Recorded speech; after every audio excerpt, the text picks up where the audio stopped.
Welcome to the Success Agents Podcast, where we deliver weekly guests that bring insight to the elements of your business to become more profitable with skills and knowledge and tools. Help you with more automation so you have less procrastination with your host, JP Llewellyn. Hey, what's up, guys? We're back with another great episode of the Success Agent Podcast. And last time we talked with Vlad Cherchenko with Zip Celeb, talking about funneling leads into social media. And that was a really good episode. You guys should really check that one out. That was a good time talking about how we can lead gen on a budget and get the most amount of bang for your buck. And this week, we've got Josh Cunningham. He's the CEO and founder of Rockerbox, an inside sales assistant company based in College Station, Texas. And after starting Rockerbox only 6 years ago, Josh's real estate company has worked over 2 million internet leads for teams all across the country, including Lars Hedenberg, Josh Cohn, Spring Benson, and having hired and trained over 250 ISAs. And Josh is a sought-after speaker for his invaluable knowledge on developing company culture that attracts the best millennial talent and drives success. So, dude, thanks for coming. You know, it's short notice that you're able to fit this into your busy schedule, especially if you're dealing with part-timers and college students, you know, that can, you know, keep you super busy. And Josh and I met, what was that, a week ago? Yeah, last week in Omaha. And just kind of hit it off. I mean, we had a lot of things in common, and, you know, we all have a story of culture in our businesses. And I can relate because I worked in a call center for almost 3 years, trained 12 to 14. Well, at that time, it was, you know, telemarketing. So they call it ISA in this new world we live in now. So it's a little more PC, I guess. And so I get your pain, man. And so kind of take us back to the beginning, and then tell us about that first meeting when you started your going from hiring part-timers to then having that first culture-based meeting. Because I know in my business, when I try to roll out something that's brand new, people give you that deer in the headlights look, like, dude, what are we doing? Like, this is dumb, you know? Yep. So tell us all about that. Yeah, man. So JP, thanks so much, man, for inviting me here on the Success Agent Podcast. Like you said, we met last week at the Team Building Summit in Omaha, which is Jeff Cohn's annual event. Great time, man. We had a good time at the baseball game. Lots of great speakers, lots of great content. But yeah, man, we definitely got to hang out during the social hours and you know, have a couple drinks and have a couple shared laughs and some good deep dives. So really appreciate you for bringing me here on the show to kind of share some of that wealth of knowledge that we discussed. But yeah, to answer your question, man, kind of bringing new cultural tools to an organization that already exists is definitely a challenge I'm familiar with. I started Rockerbox, like you said, 6 years ago. It was just a me, myself, and I operation. It's like how most of us start our businesses. You know, you got to go out there and prove the model first yourself. And then it was about 18 months into the operation that I finally kind of figured out the model myself. And then I started hiring on these part-time college students. And so, you know, we had some fun challenges through hiring and retaining. But, you know, one of the most important culture tools that we introduced to our team was really after the first summer of growth that we had hired up and trained a really great core group of talent and started building some really good, you know, in-house competition and starting to really develop our scripts and our dialogues. But as soon as school started, in September, a lot of the students bailed on us because, you know, they looked at the job as just a part-time job. And we realized at that point we had kind of failed to, you know, let it be known to them that this was a really important skill building opportunity for them in their young professional career. And that we wanted them to look at it more of a, you know, paid internship in sales or entrepreneurship or real estate rather than just another part-time job. So at that point in time, we decided to introduce a huddle. And like you said, you know, you bring something new to a group of people that have already been moving along a path a certain way. But I mean, you know, I got to say, just bringing energy, bringing enthusiasm, having some sense of a structure, and then also some sort of somebody else's model that you can copy or duplicate also kind of makes it a little bit easier. Because for me, it was I had gone to a real estate conference and heard a keynote speaker and talk about the effectiveness of daily huddles. And he kind of broke it down into 4 different segments. And I was like, yeah, I could probably do that. I could take those 4 different segments and take it back to my team and teach to them. So for me, it wasn't like, hey guys, I came back with this wacky, crazy idea. It was more, hey guys, I believe that this will benefit us in these ways. This is this expert that I learned this from. This is this business that's doing it at a really high level. Let's start with this as our skeletal structure, and then we'll discuss as we move along and sort of adapt it and change it to make it our own. And so, it was sort of introducing it as, hey, let's build this together, rather than, all right, here's my brilliant idea, now take it and run with it. So, it turned out being one of the most impactful culture tools in our business, is because we are part-time labor. We have 3 4-hour shifts throughout the day. And so it's very important to start that energy on the right tone and the right mindset, and the right dialogue. So the daily huddle is really a great culture tool. But yeah, to answer your question there, how do you bring a new tool to an existing group of people? Let them know that you're open-minded. Let them know that you're willing to build it together. Let them know that this isn't your brilliant idea. It's also good if you have a model that you can kind of imitate that's already working. Nice. And so you guys have pretty good transparency and feedback from the folks that you work with. Oh, absolutely. Yeah. And it's, everybody has stuff going on in their lives. All of our callers are students. They all have families. They all have extracurriculars. They get involved in, relationships and have social lives, and, they have hangovers, believe it or not. So there's lots of stuff that goes on outside that we want to make sure that when we're all coming here together, we're all on a common purpose, and we can lock our mind in and get in the right direction together, and start sharing some of the dialogues and what's important to us and the things that matter, and some recognition to start moving us forward. Nice. And you were one of the keynote speakers there was a lot of content that weekend. So if I'm going on to someone else's speech, correct me if I'm wrong.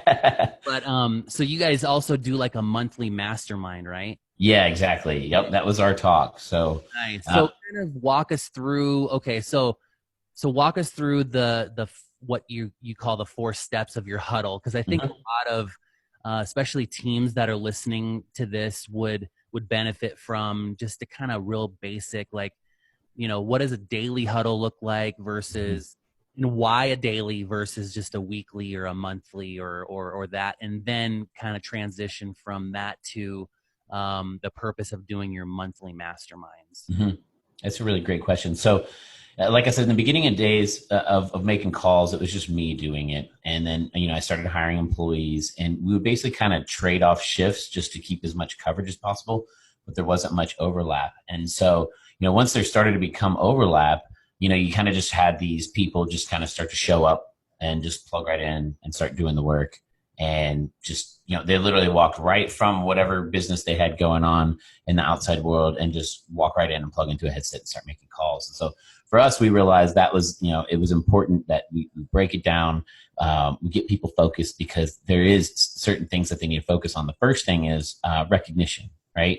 Again, you had your outside world. Let's leave that out there. You walk in the front door. Let's give you some recognition, right? So most businesses have KPIs or have scoreboards or things, ways to monitor people's productivity, and we do as well. So first thing we start on our daily huddle is recognizing each other for either following the core values, or hitting some, hitting goals, or hitting, percentages and types of ways to recognize people in those manners. So we've got scoreboards. We go around the huddle, and everybody has an opportunity to recognize each other for great performance. The next step is education. So again, we're starting our shift. We don't want to just perceive this as another shift. We want to perceive this as an opportunity to invest in ourselves and make ourselves better. So we should always be learning something new or sharpening a skill. So this is the portion of the huddle where we work on something specific. Maybe it's a particular objection handler, or a particular portion of the script, or sometimes there's things with seasonality that might be particular. Like, around Christmas time, everybody's always like, oh, I want to wait till after the holidays. And so there might be a really good objection handler for that to, get people in your cars and put a plan in place before the holidays get here. So, different seasonality, different objection handlers, different things to elevate our skill level on every single shift. So that's the education portion, number 2. Number 3 is our connection opportunity. So again, we have a bunch of part-time college students, and we're open 80 hours a week. So you can imagine there's a lot of people here in the building that don't necessarily work with each other all the time. So we want to offer that everybody an opportunity to start to get to know each other a little bit better. And we want that to go on not while they're out there doing, productive work for our clients. So there's an opportunity in the huddle where we have like a little connection card, and it just has some type of random question, a thought-provoking question about maybe you or your childhood or your philosophies on life. And everybody gets an opportunity to go around the circle and share. And so you kind of get to know a little bit more deeper stuff about people than you would at a typical water cooler conversation. And then the last portion of our huddle is the motivation. So now we're all about to start our journey and go out on our mission together. So we want to make sure how we can hold each other accountable and celebrate each other's victories. So what we do is we set goals throughout the shift. And, obviously we have some people that have been making calls for us for 2 years. We have some people that may be making calls for us for 2 weeks. So their goals are going to be a little bit different. But, it's important that we help everybody understand that, your goals are unique to yourself. You should be setting them. We can help you push and drive towards them and help everybody get better. And then we normally break it off. We have a couple like chants and cheers that are kind of company chants and cheers, but we normally break it out with something that kind of came up from maybe one of the connection cards or one of the recognition pieces. So something kind of fun or, full spirited to kind of break the huddle and then go out and hit the phones together. So it's a much, much better energy when you now have this herd of people that have all been, set in the right direction, attacking the phones together versus just a bunch of people just kind of drifting in the office and plugging into a headset. And so that's been hugely impactful to our business. And it's obviously important to us to do it every shift because we have 3-4 hour shifts throughout the day. But I would recommend it to anybody at a frequency of doing productive type work. So for some people that's daily. For some people that's a couple times a week. For some people that might be weekly. But whenever you're going out on a mission to do like some really highly productive work together, that's a really good time to set up a huddle. Nice. Yeah, we in my business we meet twice a week, Mondays and Fridays. Mm-hmm. And a nice way to start the week, and then real estate begins on Friday. Yeah. And so that's where get everybody fired up and stuff, and play some music and whatnot, get people excited, and then we go through our numbers and stuff like that once a week. Because it's kind of weird because we don't have because we're with EXP and we're virtual, so it's really hard to have a daily anything. Yeah. We encourage people to be in the field, but I do have probably more meetings than probably what's reasonable in this industry, but I think that there's a value add there too. And so I've always just trying to figure it out. Okay, what is that daily huddle supposed to look like? And I'm just kind of making stuff up as I go along here because but having a deep structure like that is fantastic because it really gives a template that you can plug in every time. Mm-hmm. That way you're not trying to be like, okay, well, last week's was really good, but this week's was kind of Yeah, exactly. Really excited today because I don't know, everybody was going down these rabbit holes and, the connection part of it was great, but the recognition was terrible, you know? And so, I like that there's like a plug and play part of that. Yeah. So now you're doing these huddles, you're doing them every single day, 3 times a day. Yeah. And so now why, if you're doing all of that, why do a mastermind on top of everything else? Yep. So the mastermind was really a result of, the fact that you have multiple people in the office, kind of sailing off in the same direction, solving the same general purpose. But once you start having more than one person solve the same task, you're going to find out that there's more than one way of doing it. Some ways might be more efficient than others. Some ways might be more effective than others. And so, once we started realizing that we had, there was a differentiation in some of the work that we were doing, rather than just kind of say, all right, everybody stop, let's all just, here's all the order, come directly from corporate, here's all the rules and regulations, and let's do it this way. Well, I did quite the opposite. I said, all right, everybody stop, let's go grab a pizza and let's talk about what we're all doing and what we're doing well and what we can improve on. And we'll just make that list and we'll take it, week by week, month by month, and start to tackle that list of opportunities that we have, inconsistencies or, things that we feel like we could do better or create more policy or structure around. And we've been doing that for almost 4 years now, month after month. And they started with just a handful of people around one pizza, and now it's a whole entire room full of people around a stack of pizzas. But it's essentially, what's that? College kids like pizza. Yeah. Oh yeah. You never underestimate the value of free food, no matter what someone's income level is. So, but we do get a lot of good contributions out of some free food out of these young professionals. But yeah, essentially every single, our training book, our SOPs, our policies, our procedures, there's a lot of signage and flow charts and scripts and dialogues and text templates and all sorts of everything that's the Rocker Box way within our organization was derived from our own employees' input and feedback. And so it's great because a lot of the times through those masterminds, something may come up, 1 month that's an opportunity, and then we brainstorm about it and we create an action item, and then we roll it out through the education portion of the huddle. So that's how that works out.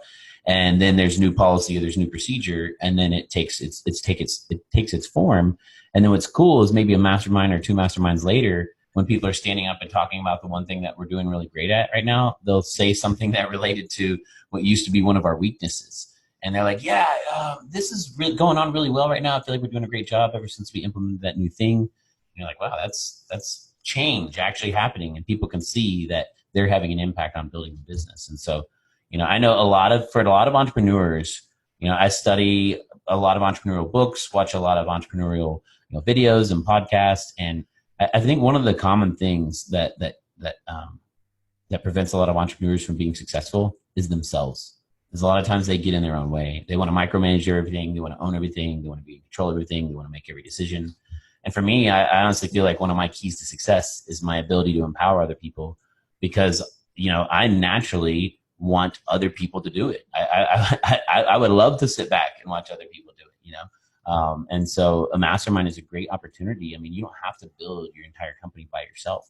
Mastermind is a great way to empower your people and say, hey guys, let's be completely honest. What do we suck at right now? Cool. How can we solve that? All right, let's take action and see it make change in our business. And that really also contributes to the culture a lot, when people can see that their opinion counts, their insights matter, and that they're actually, being a part of something making change.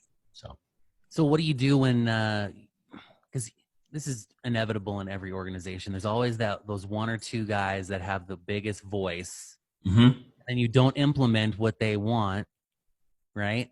They've been around for the longest, so they think that what they're able to say has the biggest impact. So how do you handle those voices? Because especially with college kids, man, I met some of your staff last week. You got some big voices there. Yeah. And and you're just like, how do you handle, dude, we just can't do that on a bigger scale. It just, I hear what you're saying, but it just doesn't make sense. So one of the things that we understood early on with millennials, I'm sure you've heard, it's kind of a trendy phrase, is it starts with why.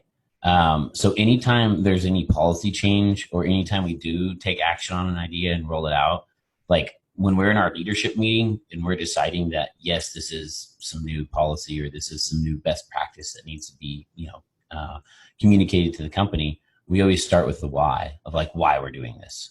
And so that's what's big and important to us, because you're right. People have big egos, and people want to contribute. People want to be the one responsible for the great idea. And when you do have people who have big voices and they create a lot of suggestions, you're right. It is natural that if someone's giving out a lot of suggestions, odds are they're not all going to be accepted.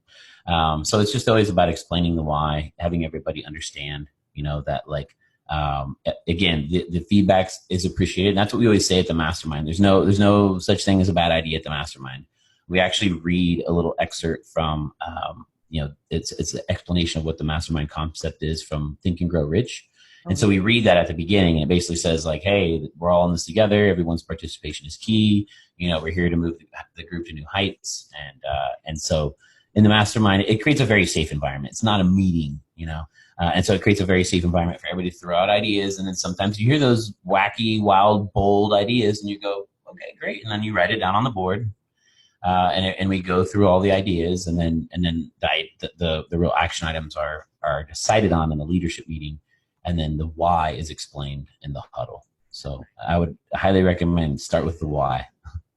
Yeah, and I think a lot of companies, especially older style companies, it's a lot of dictatorship, and like, this is the way it is. And if you work here, there's the door. Here's a new policy, and just start following it. Yeah.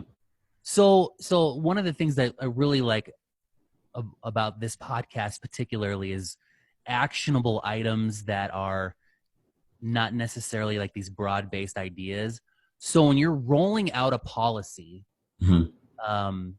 like how do you roll it out? Is it just like an email? Do you have like someone on staff that like brands it and then puts it into the rocker box way, and then or do you send that off to have someone make it outside of the company and then bring it back, and you have like an actual like printed manual? Like, how do you guys roll out a new thing? Yeah, our company luckily lives on free Google Docs, so we have a lot of people that collaborate to a lot of documents. At any given time, I might have 5 to 8 different students that are in a leadership position, and we just get them whatever at rockerbox.com email. We use Google services for everything. We all have shared resources, so a lot of times in our leadership meeting, something might pop up, and maybe there is that change. So it's very easy. There's an action item that's assigned to someone, whether they're changing the training book or whether they're changing one of our SOPs.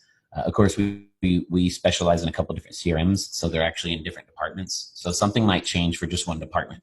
So then it'd be like, okay, well, that just changed for the Commissions Inc. team. Can we go change that in the Commissions Inc. binder? So a lot of Google Docs for things. But as far as communicating it to everybody, that's through the education portion of the huddle. So again, we have 3 huddles every single day. So every single shift you work, you're going to come in, and it's the second part of the shift. You're going to hear education, and our education items update weekly. So again, you're going to work 3 or 4 or 5 shifts a week. So you're going to hear that same thing 3 or 4 or 5 times a week. And then the next week you'll come in, and there'll be new items in the education portion of the huddle. Nice. Yeah. All right. Well, let's shift gears to some stuff for agents. So when we're dealing with leads, cold nurturing, these nurture leads, because that's the bread and butter if people know how to work these nurture leads. So what is it that you found best practices wise in terms of especially like internet leads versus, I'm sure there's probably a little bit of Zillow and some realtor.com type leads that come into CRMs that are, oh yeah, we already bought a house, or oh yeah, we're actually talking to our agent right now. Oh, okay, thanks. Well, great. But I'm guessing the bulk of your business is a lot of these internet generated leads that are not from a particular, paid advertising source. So it's like ads being ran through Facebook or Google AdWords and stuff like that. So kind of walk us through some best practices for that. Sure. So the real punchline, just like anything else in life, is it requires work. Right. And then I know there's some other great cliche statements. Yeah, there's some other great cliche statements about if you're willing to do what others aren't willing to do, you can have what others don't have. It's for us, it's all about phone calls. The phone still converts. We've handled over 2 million leads over the last 6 years, and still our number one form of media to convert leads is the phone. And that's 74% of our opportunities come from a phone call. So when I say do the work that others aren't willing to do, what I mean by that is calling the leads immediately. So in the world of inbound lead generation versus outbound cold prospecting, which I'm very familiar with both, in the world of inbound, it's all about availability rather than productivity, right? So if you're going to hit your expireds and FSBOs from 9 a.m. to 12 p.m. every single day, you can do that whenever you want to. You can strap up to a dialer. You're going to count your dials, your contacts, your appointments. You can do that whenever you want to. But when you're dealing with inbound leads, it's all about availability. You might only have 3 leads that come through all week, but you need to be there at those 3 different times when they came into your website, because your website is like a virtual retail store for the homes that are on the market. The other reality is that there has to be a mindset shift that yes, you are manning this virtual retail store of homes, but you don't actually sell homes. What you sell is professional services. And so with that mentality, you realize you're actually just kind of walking into a retail store and then soliciting your services to these people who are browsing at inventory on shelves. Right. So you don't own the home. You didn't build the home. Most people don't even really own the website. It's provided by some third party, wonderful technology company that provides excellent top-notch websites. So the service that you provide is helping facilitate the transaction for someone, helping them see the unnoticed features, helping them know and understand what the home buying process looks like. Helping them provide them with a full length of service providers, end to end for all their real estate needs. That's what they need. So you kind of you're going into this virtual retail store, you're interrupting them while they're browsing the inventory on the shelves, and then it's your opportunity to sell your services, to sell yourself. So for us at Rockerbox, what we're doing is we're basically taking a store full of 100 people, and we know that if there's 100 people browsing in the store, 90 of them are a waste of time. They're just tire kickers, or they won't even tell you their name, or they're just a nosy neighbor. So only about 10% of the people walking around the store are actually serious and interested and motivated and ready and need your expertise. So that's what a service like Rockerbox does, is we basically weed out the 90 people out of the store to show you the 10 people that you actually need to go talk to. And then you go up to those people and you sell them your services of being a real estate professional. It's not about the home. They're going to find the home on their own. They self-serve themselves through all the, we do a deep dive on the NAR statistics year after year. And the data comes out as basically everybody searches for homes online. Most people find the home they're going to purchase online. They need a realtor to help them understand the process, point out unnoticed features, and give them a full length of service providers for all their real estate needs. So that's what you got to go out there and do and sell them on, is that you're the person to help them facilitate that transaction. And so what have you found is the why they want to use you versus someone else? I mean, in terms of like the agent, in terms of like, what is it that you're finding that's most common that the particular prospects are looking for specifically in an agent? Every team should have their own unique value proposition. But what's normally at the top of all the polls of what people need in their real estate agent, it all boils down to communication. And then the things that you're communicating obviously is the process, unnoticed features, how to satisfy the whole entire transaction end to end. That's the stuff that is unknown, that as a licensed realtor, you should be providing the professional counsel and advice and expertise on. So that's what differentiates yourself, not being able to show them more pictures of more homes. Right. That's free. That's public information now, so that's not your competitive advantage. Your competitive advantage is knowing the process and being able to help them through it.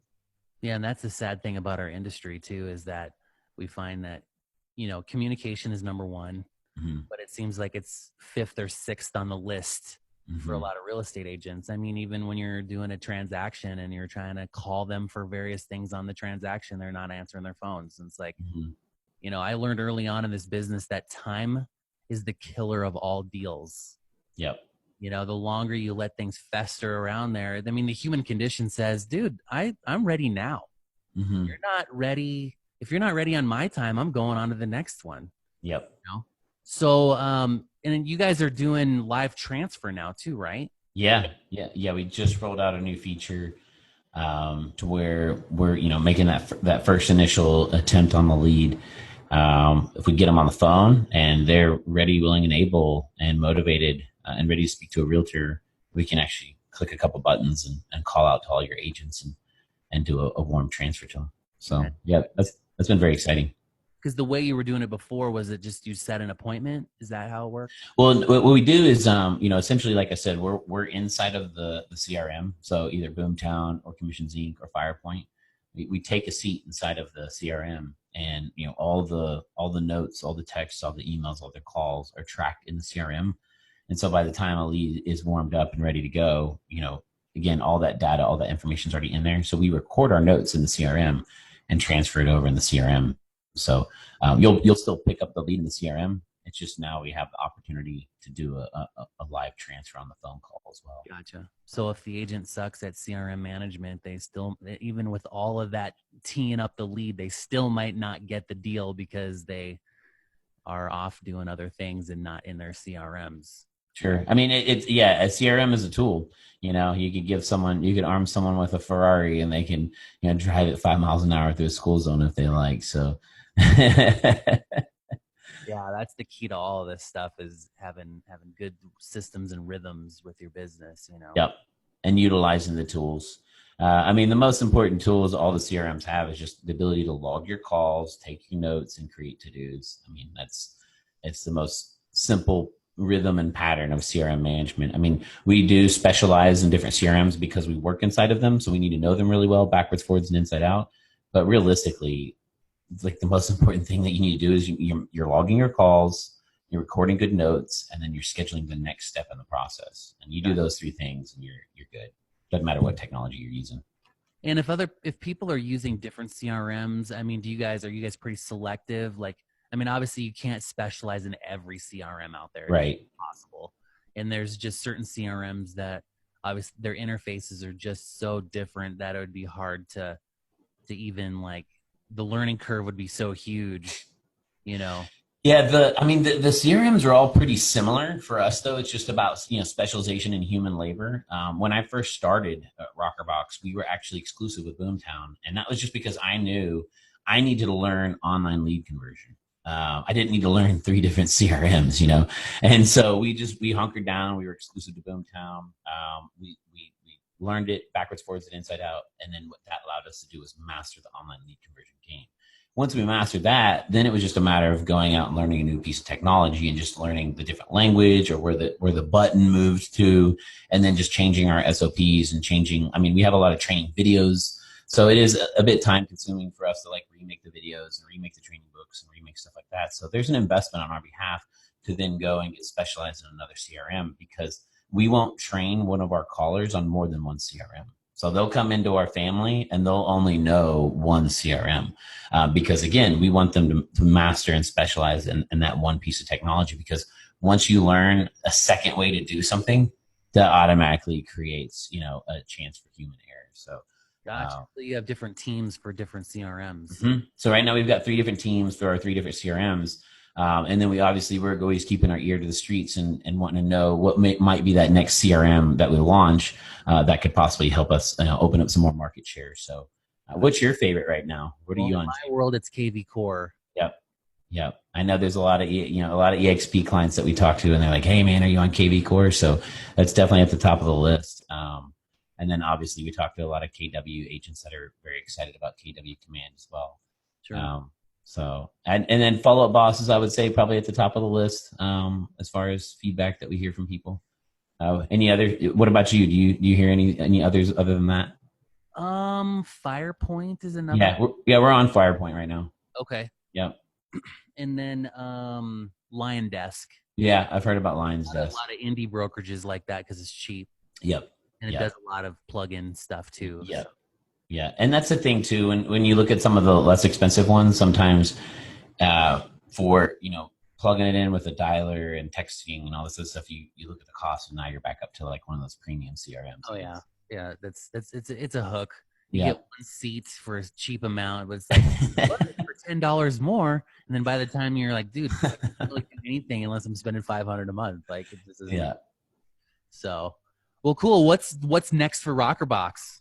Well, speaking on that, I was just about to add that if you are in real estate, you should be excited that there is a CRM that's customized to you. Because if you just are an entrepreneur and you need to go build your own CRM, it's much, much, much more difficult. So actually right now we're building out our HubSpot CRM for our own internal sales team. And I just got to tell you, man, like as a real estate agent, you should be very glad and proud that you have these solutions out there that have a front-facing website that works all the time without you having to go and like randomly talk to some random person on the internet, and then a back-end CRM that's already set up for exactly the way that your industry works.